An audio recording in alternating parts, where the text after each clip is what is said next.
ओम नमः श्री महावीराय नमः।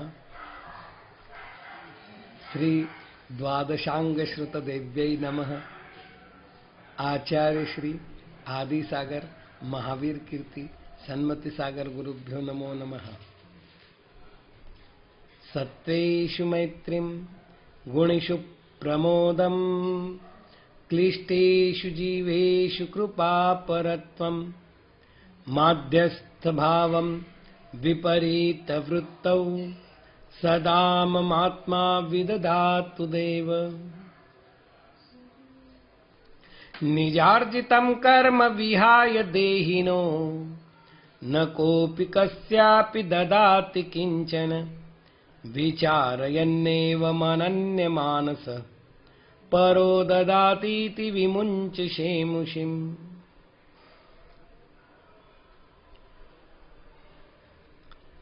कल हमने चर्चा की थी स्वयं कृतं कर्म यदात्मना पुरा फलं तदीयं लभते शुभाशुभम्। उस पर एक सामान्य प्रश्न उपस्थित होता है कि क्या जैसा कर्म किया है वैसा की वैसा फल भोगना पड़ेगा?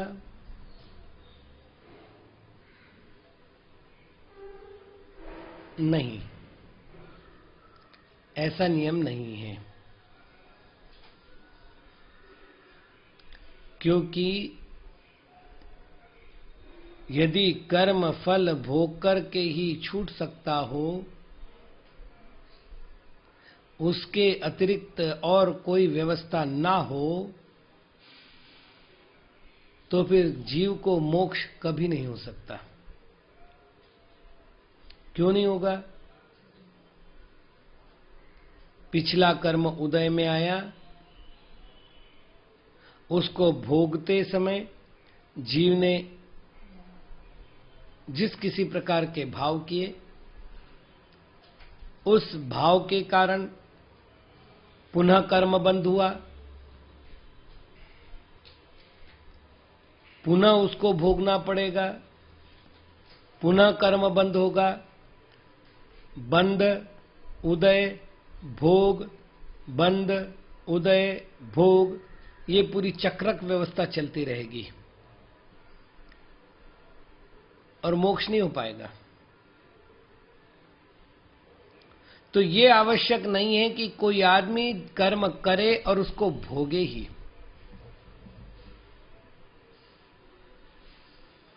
एक दो व्यवस्था और है, कभी कभी पुण्य किया जाता है और पाप भोगा जाता है, कभी कभी पाप किया जाता है और पुण्य भोगा जाता है, कभी कभी थोड़ा किया जाता है और अधिक भोगा जाता है, कभी कभी अधिक किया जाता है और थोड़ा भोगा जाता है।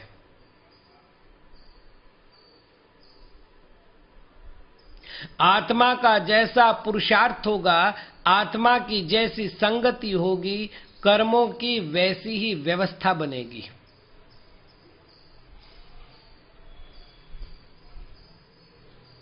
इसको ठीक ढंग से समझ लेना इसलिए अनिवार्य है कि उसके फल से हमारी मान्यताओं का शोधन हो सकता है।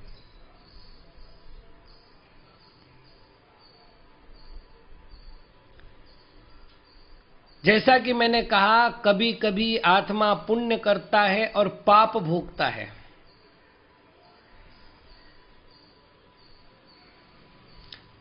अब उदाहरण देख लीजिए आप। मेरे पुण्य कर्म का उदय है, फलतः 10 व्यक्ति मेरा गुणानुवाद कर रहे हैं, मेरी सेवा कर रहे हैं, मेरी आज्ञा का परिपालन कर रहे हैं, मुझे गुरु रूप में स्वीकार कर रहे हैं। पुण्य का उदय ना।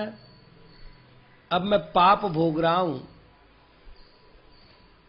वो 11वां व्यक्ति जो है ना, वो मेरी सेवा नहीं कर रहा है। क्या मैं गुरु नहीं हूं क्या? अब ये जो संक्लेश उत्पन्न हो रहा है, दुख भोग रहा हूं, सुख नहीं, 10 का सुख नहीं भोग रहा हूं, 1 का दुख भोग रहा हूं।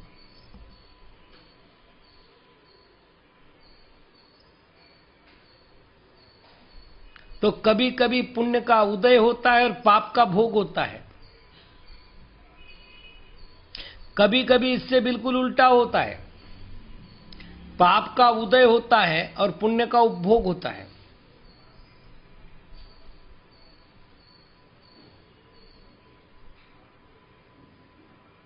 निंदा हो रही है, पाप का उदय हुए बिना लोक निंदा नहीं होती। निंदा हो रही है और साधु ये कहता है चलो अच्छा हो गया, मेरे कर्म का उपभोग था, जो मैं भोग रहा था छूट जाएगा, मैं तो आनंद में हूं, एक बार का कर्जा चूक गया। वो दुख उसको दुखी नहीं कर सका, वो आनंद में है। आनंद पुण्य का फल है। पाप किया था, पुण्य भोग रहा है, पाप उदय में, पुण्य का उपभोग है। कभी थोड़ा किया था, बहुत ज्यादा भोगता है। जैसे एक जीव को छोटा सा कांटा चुभ गया,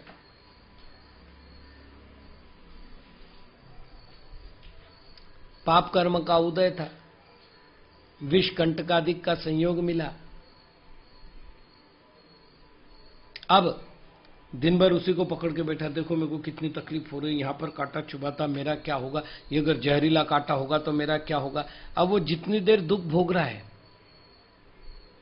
कांटा निकाला, फेंक दिया, आगे बढ़ गए। एक समय 2 समय के लिए वो पाप भोग रहा था, अब वो 24 घंटे के लिए पाप भोग रहा है। कोई बीमार पड़ा, 24 घंटे वो बीमारी का पुराण पढ़ रहा है। कोई आए कि शुरू हो गया, मेरे को ऐसा हो रहा है, मेरे को वैसा हो रहा है। तो थोड़ा सा उदय आया था और भोगा उसे दीर्घ काल के लिए। इससे उल्टा बड़ा पुण्य होता है और थोड़े से में भोग लेता है। जैसे निदान करने वाला जीव विशिष्ट पुण्य करता है और निदान की छोटी सी भीख मांग लेता है, और उस छोटी सी भीख के कारण उसका पूरा की पूरा वो पुण्य का संचय केवल उतने से में रह जाता है।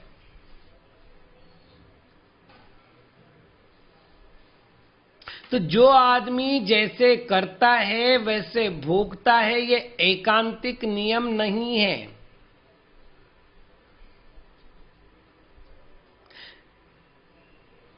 ग्रंथ का नाम है लब्धिसार। आचार्य श्री नेमीचंद सिद्धांत चक्रवर्ती का यह ग्रंथ है। इस ग्रंथ में एक विशिष्ट वाक्य है कि कर्म हमेशा अपने योग्य द्रव्य, क्षेत्र, काल और भाव की सामग्री पाकर के फल देता है।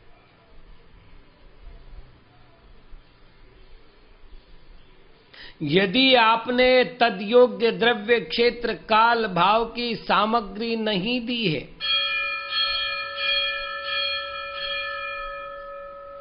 तो आप निश्चिंत रहिए कि आपको कर्म अपने रूप में फल नहीं दे पाएगा।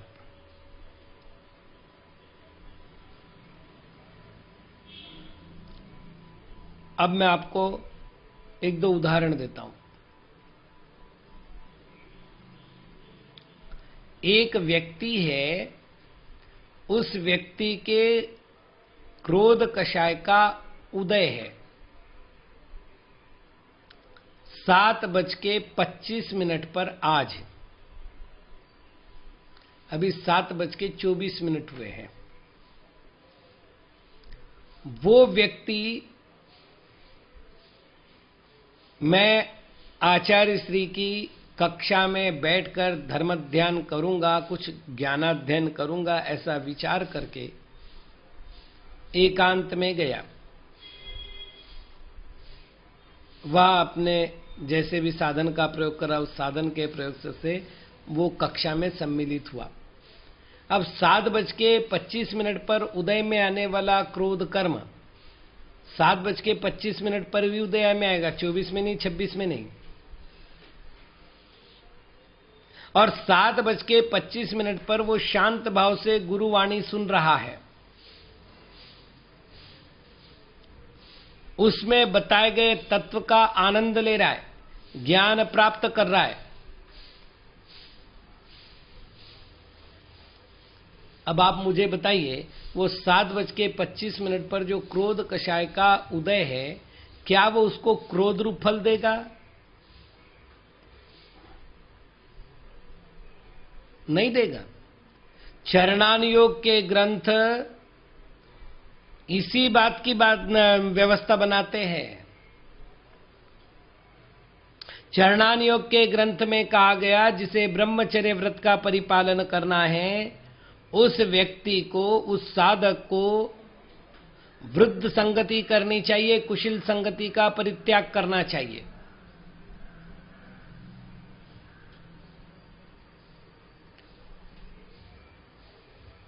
क्यों? क्योंकि वेद कर्म का उसका उदय है। वेद कर्म के कारण से उसके मन में स्त्रीत्व के भाव, पुरुषत्व के भाव अथवा नपुंसकत्व के भाव उत्पन्न होते हैं।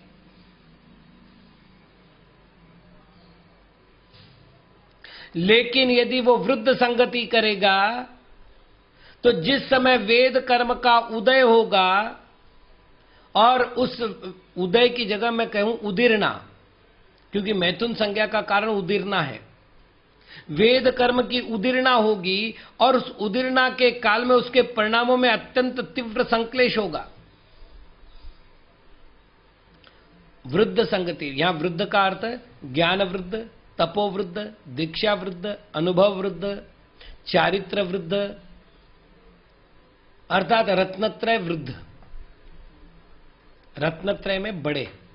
उनकी संगति करेंगे तो उनके आभा मंडल के कारण से, उनके साथ की जाने वाली चर्चा के कारण से, उनके साथ की जाने वाली चर्या के कारण से उस साधक के परिणाम निर्मल रहेंगे। और जो वेद कर्म का उदय आया है, वो वेद कर्म का उदय उसे पथभ्रष्ट नहीं करेगा।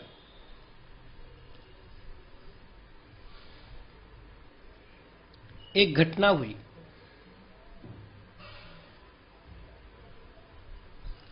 एक नवदीक्षित साधु के गुरु ने और स्वयं उस नवदीक्षित साधु ने एक बुरा स्वप्न देखा, और उसी दिन कुछ ऐसे निमित्त देखे कि उनका मन आकुल व्याकुल हो गया। उन्होंने मेरे पास सूचना करवाई कि महाराज, इस स्वप्न का और इस निमित्त का फल क्या है।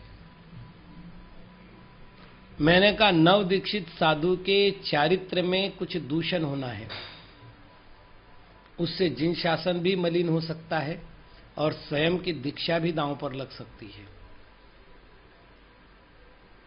बोले कुछ उपाय? मैंने कहा है। और हमने उनको उपाय दिया कि वह 24 घंटे अपने गुरु की देखरेख में रहे, गुरु के ही कमरे में रहे, गुरु के साथ ही आहार को जाए, गुरु के साथ ही दीर्घ शंका, लघु शंका वगैरह वस्तिका से बाहर जाना हो तो वो गुरु के साथ ही जाए। मैंने कहा केवल 3 महीने संभाल लो, 3 महीने के बाद इनके दीक्षा पर कोई अंतर नहीं आना है। आज 10 वर्ष से ऊपर हो चुके हैं। कर्म के उदय को हमने निमित्त के द्वारा जाना, तो अगर निमित्त सही था तो कर्म का उदय तो टाइम पर आया, और यदि कर्म का उदय समय पर आया तो ऐसा क्या हुआ? अब इससे उल्टा, जिन्होंने अपने दीक्षा काल के आरंभ में भरपूर साधना की, जिनका चारित्र दूसरों के लिए आदर्श स्वरूप था, ऐसे जीवों के द्वारा जिन शासन को मलिन करने वाले बड़े बड़े अपराध हो गए। प्रश्न है क्या हुआ? तो कर्म को तदयोग्य द्रव्य क्षेत्र काल भाव मिला। इसलिए चरणानियोग के ग्रंथ स्पष्ट रूप से कम श्रवणाचार्य कहते हैं कि स्थविर कल्पी साधु को, वर्तमान में जिन कल्पी साधु हैं नहीं, स्थविर कल्पी साधुओं को संगों में ही रहना चाहिए।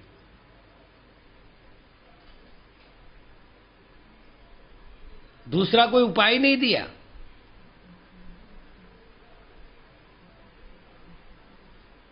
स्पष्ट रूप से कह दिया तुम संग में रहो, क्योंकि तुम्हारे जब जब तीव्र कर्म का उदय आएगा, दूसरे का प्रभाव, दूसरे की संगति तुम्हारे उस कर्म के उदय को तद्वत उदय में नहीं आने देगा। ये बातें ठीक से समझ लीजिएगा। भगवती आराधना में एक प्रकरण है, सुनकर के कांप जाओगे। जिसने अपने जीवन काल में अनेक साधुओं को दीक्षित किया है, न्याय, व्याकरण, छंद, अलंकार, ज्योतिष, आयुर्वेद, मंत्र, तंत्र, यंत्र, चारों अनुयोग, सारे दर्शन पढ़ाए हैं, जिससे मार्गदर्शन लेने के लिए, जिसकी चर्या को देखने के लिए साधुगण उनकी वंदना करने के लिए आते थे, ऐसे आचार्य परमेष्ठी ने अपना आचार्य पद अपने शिष्य को दिया। संलेखना के लिए परसंग में चले गए। कर्म का तीव्र उदय आया और संलेखना के काल में वो साधु अभक्ष मांगने लगा। संलेखना के काल में वो साधु अकाल में भोजन मांगने लगा।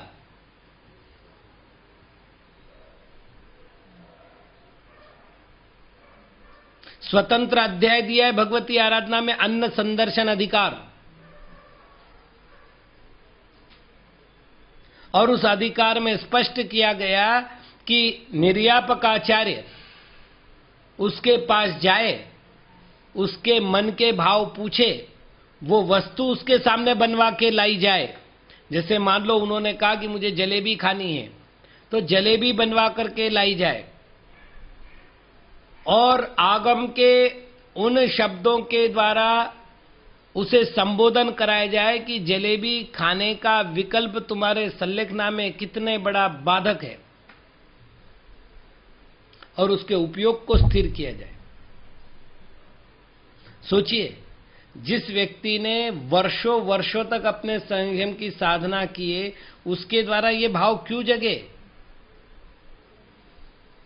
क्योंकि जैसे ही वो शारीरिक दृष्टि से कमजोर हो गया, वैसे ही कर्मों ने उस पर अपना जाल बिछाना शुरू कर दिया। उदीर्णा हुई है कर्मों की, और सत्ता स्थित कर्म जब उदीर्णा में आते तो अपना तीव्र फल देने लगते। उस तीव्र फल के कारण से उनका मतिमंदता का प्रयोग आया है, मति वैपरीत्य का प्रसंग आया है। यदि उस समय कुशल निर्यापक ना हो तो वो तो अभक्ष भक्षण कर जाए। तो कर्म का उदय हो, उस समय यदि आपके पास कोई सार्थक निमित्त हो, तो वो पाप कर्म का उदय आपके पापों को भोगने में साधन नहीं बनेगा। और इससे उल्टा देख लो, पुण्य कर्म का उदय है, गुरुजनों का थोड़ा सा संपर्क मिला और जीवन ही चेंज हो गया। 20वीं शताब्दी में आचार्य पाय सागर बोलकर के एक आचार्य हुए, नाटक कंपनी में काम करते थे, सप्त व्यसनी थे, गए शांत सागर महाराज के श्री चरणों में। पुण्य का थोड़ा सा उदय हुआ और मुनि बन गए। सप्त व्यसनी व्यक्ति मुनि बन गया। पुण्य का उदय आया था और अपनी पात्रता का विकास करते हुए आचार्य बने। और ऐसा कहते हैं 20वीं शताब्दी में पहला वक्ता साधु था जिसकी सभा में हजारों लोग बिना बुलाए एकत्र होते थे। आज तो भी प्रचार के साधन है, उस समय तो वो भी नहीं थे। तो थोड़ा पुण्य का उदय आपने देखा होगा, आपके मन में कभी नहीं होता कि मुझे सिद्ध चक्र विधान कराना है, मुझे इंद्र इंद्राणी बनकर के किसी पंचकल्याणक को कराना है। थोड़ा सा पुण्य का उदय था, किसी साधु संघ से आप जुड़ गए और साधु ने कहा, क्या सेठ, ये तो धन संपदा यहां की यहीं रहनी है। थोड़ा सोच, यदि पंचकल्याणक में तू बैठ गया तो कितना बड़ा पुण्यार्जन करेगा, यदि सिद्ध चक्र विधान करा दिया तो कितना बड़ा पुण्य मिलेगा। पिछले वर्ष पौंडीचेरी में सहज चर्चा चली, आचार्य श्री आए हैं, कुछ होना चाहिए।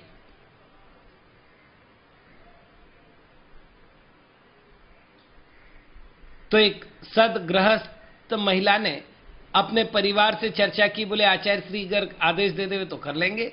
वो आए मेरे पास, मैंने कहा भैया अष्टानी का पर्व आ रहा है, अगर करना चाहते तो बहुत अच्छी बात है। 2 दिन में तैयारी हुई, तीसरे दिन विधान प्रारंभ हो गया। तो पुण्य का उदय था, जो भावना जगी, गुरु सानिध्य मिला और उस पुण्य का ऐसा विस्तार हुआ कि पूरा सिद्ध चक्र हो गया। तो थोड़ा पुण्य किया, बहुत ज्यादा पुण्य भोगा। तो स्वयं कृतम कर्म यदात्मना पुरा फलम तदीयम लभते शुभाशुभम, ऐसा नहीं है। थोड़ा करके ज्यादा भोग सकते हो, ज्यादा करके थोड़ा भोग सकते हो, पुण्य करके पाप भोग सकते हो, पाप करके पुण्य भोग सकते हो।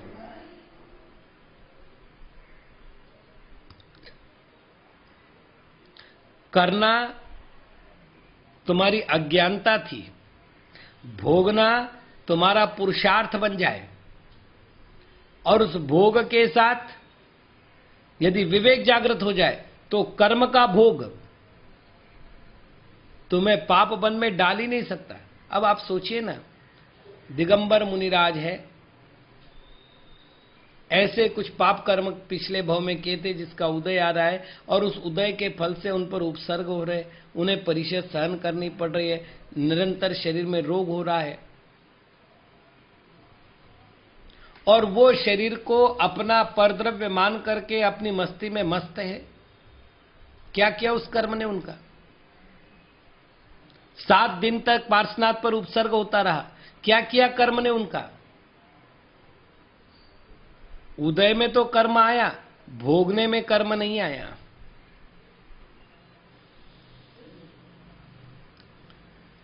तो ठीक समझ लीजिएगा, कर्म करने में हम जैसे स्वतंत्र है, कर्म भोगने में हम स्वतंत्र है। अज्ञानता में कर्म हुआ है, चिंता मत कीजिए, भोगते समय आप ज्ञान को ध्यान रखिए, ताकि कर्म का भोग करते समय आपको पुनः पाप कर्म का बंध ना हो। अब यहां बात चल रही थी, निजार्जितम कर्म विहाय दहिनो न कोपि कस्यापि ददाति किंचन विचारयन्नेव मनन्य मानस परो ददातीति विमुंच शेमुषिम। निज अर्जितम, अपने द्वारा उपार्जित किए गए कर्म को विहाय छोड़कर, कह अपि कोई भी, कस्यापि किसी भी, देहीन जीव को, किंचन कुछ, न ददाति नहीं देता है, एवं ऐसा विचारयन विचार करके, परम दूसरा, ददाति देता है, इति इस प्रकार की शेमुषिम बुद्धि को विमुच्च छोड़कर अनन्य मानस एकाग्र चित्त वाला हो जाओ। एक बड़ी समस्या है। समस्या यह है कि मेरे साथ जो कुछ बुरा होता है ना, वो उसमें मेरा दोष होता ही नहीं, वो सब दूसरों के कारस्तानी से होता है। मैं तो बिल्कुल दूध का धुला हुआ साफ स्वच्छ हूं। मेरे साथ जो जो बुरा होता है वो दूसरा करता है। इस प्रकार की भ्रांत धारणा होने से मेरी बुद्धि हमेशा दूसरों की ओर देख रही है, और जब भी मेरा उपयोग दूसरों की ओर जाता है, मेरा उपयोग दूसरों को दोषी मानने लगता है, मेरा उपयोग बाहर की ओर गमन करने लगता है, मैं बहिरात्मा हो जाता हूं। और बहिरात्मा के लिए तो 343 घन राजू प्रमाण संसार है पर्यटन करने के लिए। विदाउट टिकट, विदाउट परमिशन मस्त परिभ्रमण करते रहो। 343 घन राजू प्रमाण इस पूरे संसार में 84 लाख योनियों में जहां चाहे घूमते रहो।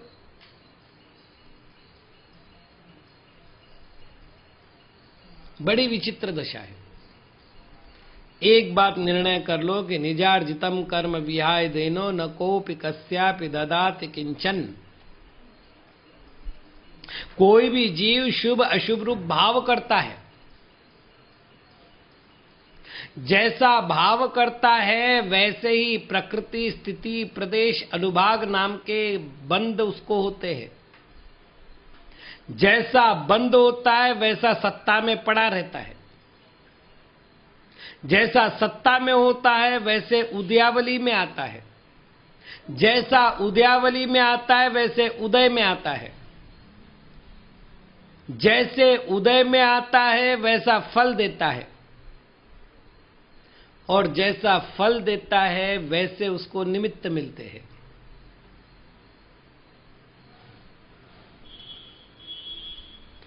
अब हमको ये निर्णय करना है कि हमारे उदयागत कर्म के लिए हमें निमित्तों को जोड़ देना है या अपने कर्मों को। आगम में दो प्रकार की वृत्तियों का वर्णन आता है, एक सिंह वृत्ति, एक श्वान वृत्ति।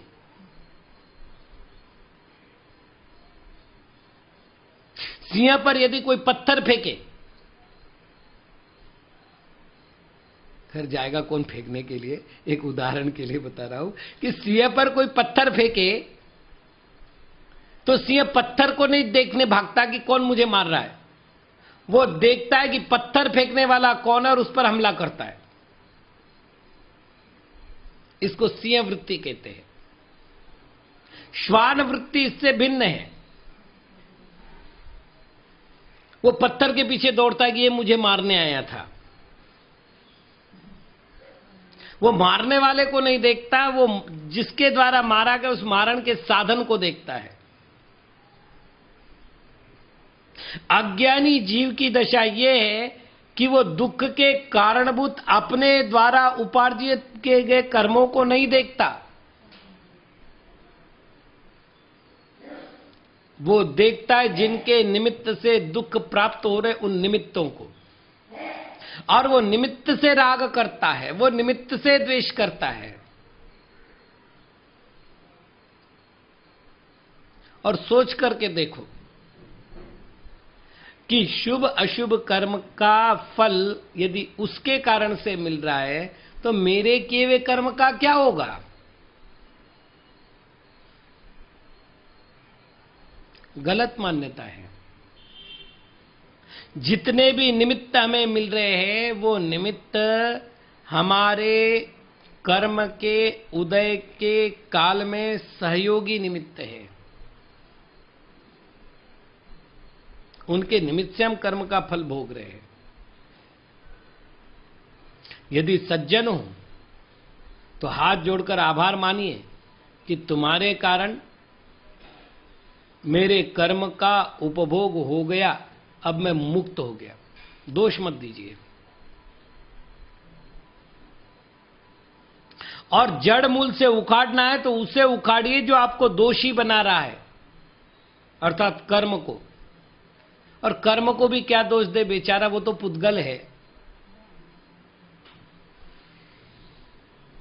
मैंने ही अपने आत्म स्वभाव से विभ्रमित होकर मिथ्या अध्यवसानों को करके, राग द्वेषादिक रूप भाव करके कर्मों का बंध किया है। कर्म मेरे आमंत्रण पत्र पर मेरे पास आए हैं, बिना आमंत्रण के नहीं आए हैं। तो कर्म को आमंत्रित करने का दोष भी मैंने किया और कर्म का अर्जन मैंने किया। अतः दोष देना है तो अपने को दो कि मैं स्वभाव से भ्रष्ट क्यों हुआ। मैं ज्ञानानंद चेतन स्वभावी आत्मा हूं, कर्मों के प्रति मेरी इतनी अनुरक्ति क्यों। जब दर्शन और ज्ञान मेरा स्वभाव है तो राग और द्वेष रूप मेरी प्रवृत्ति क्यों। और आचार्य महाराज कहते हैं परो ददाती विमुंच शेमुषिम, दूसरा मुझे सुख अथवा दुख देता है ऐसी बुद्धि को छोड़ दो और भैया आप जो है वो अनन्य मनस्वी हो जाओ, अर्थात एकाग्र मना होकर के केवल अपनी आत्मा का विचार करो, तो ही जाकर आप कर्म बंधन से मुक्ति को प्राप्त कर सकते हैं। ओम नमः।